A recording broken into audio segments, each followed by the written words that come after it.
Hello guys, welcome to my channel educational study. तो इस video में आज हम देखने वाले हैं भूगोल कक्षा 10 का चैप्टर फर्स्ट, संसाधन एवं विकास।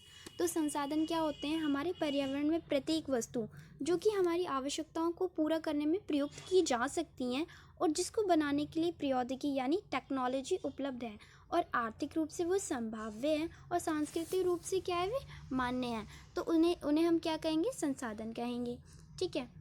संसाधनों के प्रकार क्या हैं? उत्पत्ति के आधार पर हम देखते हैं तो उत्पत्ति के आधार पर दो भागों में बांटा गया है, जैव संसाधन और अजीव संसाधन। जैव संसाधन क्या होते हैं? ऐसे संसाधन जो हमें जीवमंडल से प्राप्त होते हैं और जिनके अंदर क्या होता है? जीवन होता है, तो वो क्या हो जाएंगे? जैव संसाधन हो जाएंगे।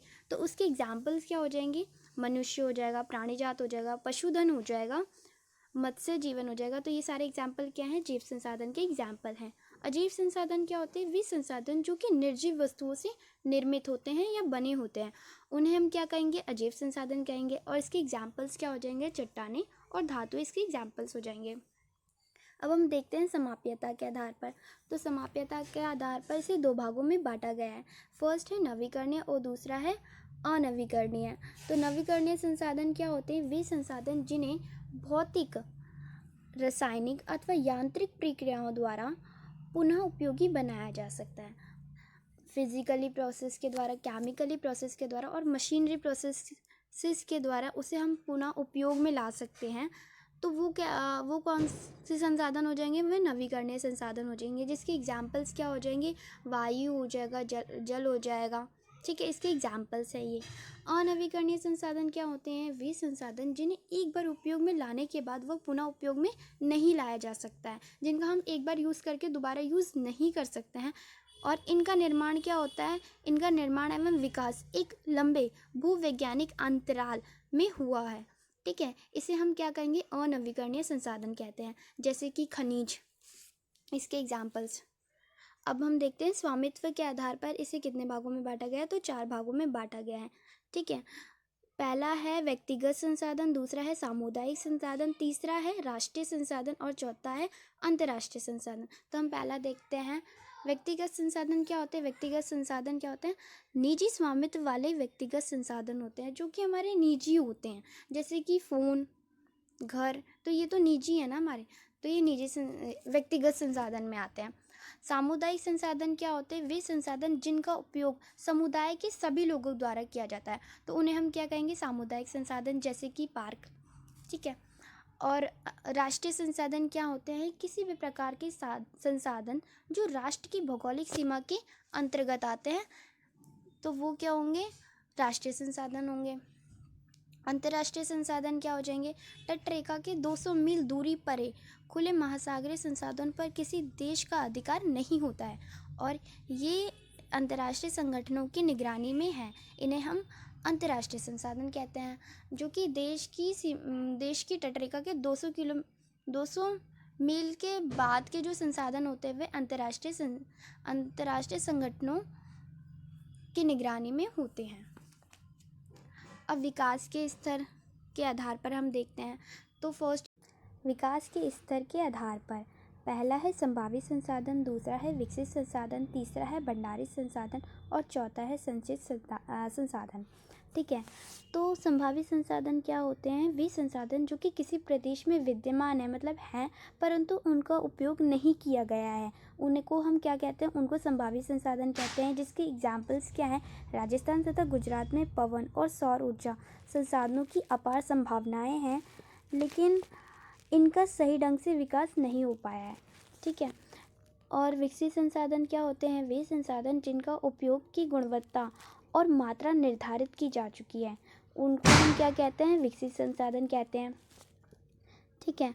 भंडारित संसाधन किसे कहते हैं? पर्यावरण में उपलब्ध वे संसाधन जो अभी प्रौद्योगिकी के अभाव में मानव की पहुंच से बाहर है, उन्हें हम भंडारित संसाधन कहते हैं।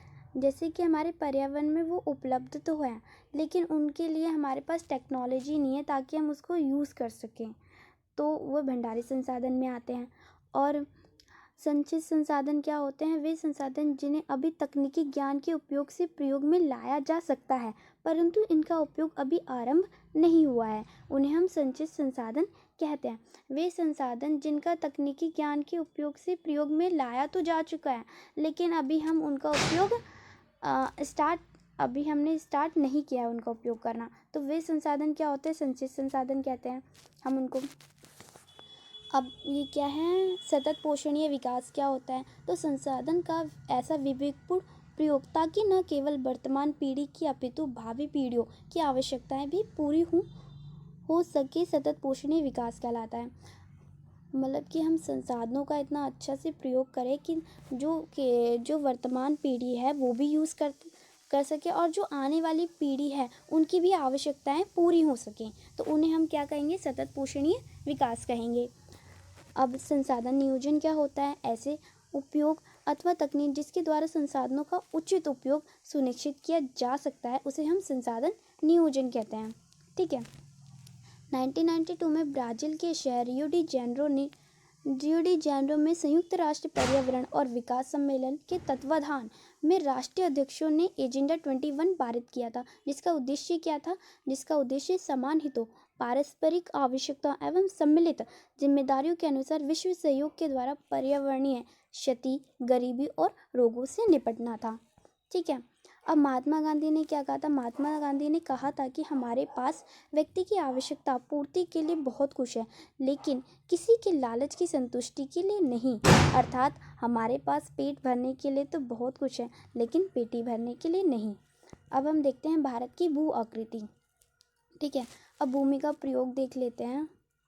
भूमि का प्रयोग हम किस किस चीज़ों में कर सकते हैं? वन के लिए, कृषि के लिए अनुपलब्ध भूमि, प्रतिभूमि के लिए, प्रतिभूमि के अतिरिक्त अन्य भूमि योग्य भूमि के लिए, और शुद्ध बोया गया क्षेत्र। भू निम्नीकरण के कारण क्या है? तो खनन है, अतिचारण है, अति सिंचाई है, औद्योगिक प्रदूषण है और वनोन्मूलन है। ठीक है। अब भूमि संरक्षण के उपाय क्या क्या हो सकते हैं? वनारोपण, वृक्षों को लगाकर, पशुचारण नियंत्रण और रक्षक मेखला, खनन नियंत्रण और औद्योगिक जल का परिष्करण। ठीक है। अब मृदा के प्रकार कौन कौन से हैं? लाल एवं पीली मृदा है, वन मृदा है, मरुस्थलीय मृदा है, लैटराइट मृदा है, और काली मृदा है, जलोढ़ मृदा है। ठीक है। अब जलोढ़ मृदा के बारे में जानते हैं। तो भारत के लगभग 45% क्षेत्र पर पाई जाने वाली ये मृदा पाई जाती है। इस मिट्टी में पोटाश की बहुलता होती है, पोटाश बहुत ज़्यादा होता है इसमें, और इस मृदा सिंधु, गंगा तथा ब्रह्मपुत्र नदियों द्वारा ये विकसित की गई है। ठीक है। इसमें क्या क्या होता है?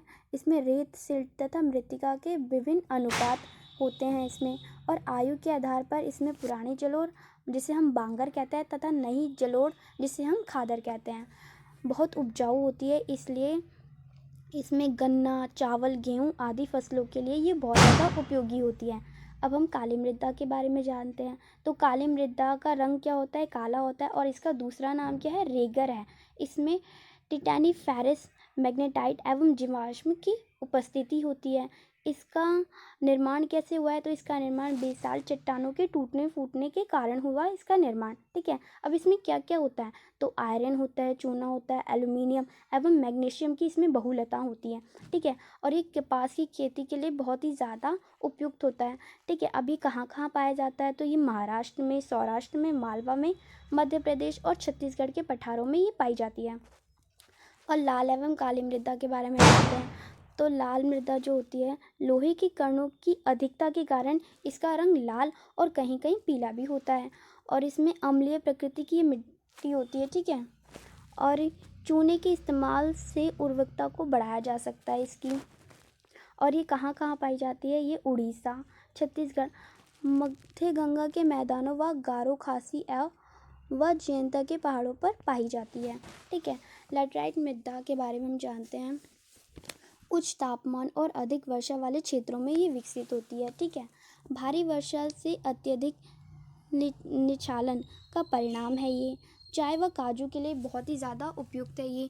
और ये कहाँ कहाँ पाई जाती है? कर्नाटक में, केरल में, तमिलनाडु, मध्य प्रदेश, उड़ीसा तथा असम के पहाड़ी क्षेत्रों के लिए ये पाई जाती है। ठीक है। अब मरुस्थलीय मृदा के बारे में जानते हैं। मरुस्थलीय मृदा का रंग क्या होता है? लाल व भूरा होता है। इसमें रेतीली तथा लवणीय होती है ये, और ये शुष्क जलवायु तथा उच्च तापमान के कारण जल वाष्प की दर इसमें अधिक होती है, और इसमें ह्यूमस और नमी की कम मात्रा होती है। ठीक है, और ये उचित सिंचाई प्रबंधन के द्वारा उपजाऊ इसको बनाया जा सकता है। अब वन मृदा के बारे में जानते हैं। पर्वतीय क्षेत्रों में पाई जाती है ये, और गठन में पर्वतीय पर्यावरण के अनुसार इसमें बदलाव हो जाता है, और नदी घाटियों में मृदा दोमट तथा सल्टदार हो जाती है, और इसमें अधिशिलक यानी एसिडिक और ह्यूमस रहित होती है ये। ठीक है, अब मृदा अपरदन के कारण क्या क्या हो सकते हैं? मृदा अपरदन मृदा के कटाव और उसके बहाव की प्रक्रिया को ही हम मृदा अपरदन कहते हैं। ठीक है, बहता हुआ जल मृत्तिका युक्त मृदाओं को काटते हुए गहरी वाहिका बनाता है, जिसे हम अवनलिकाएं कहते हैं। ऐसी भूमि जो जोतने योग्य नहीं रहती उसे उत्खात भूमि कहते हैं।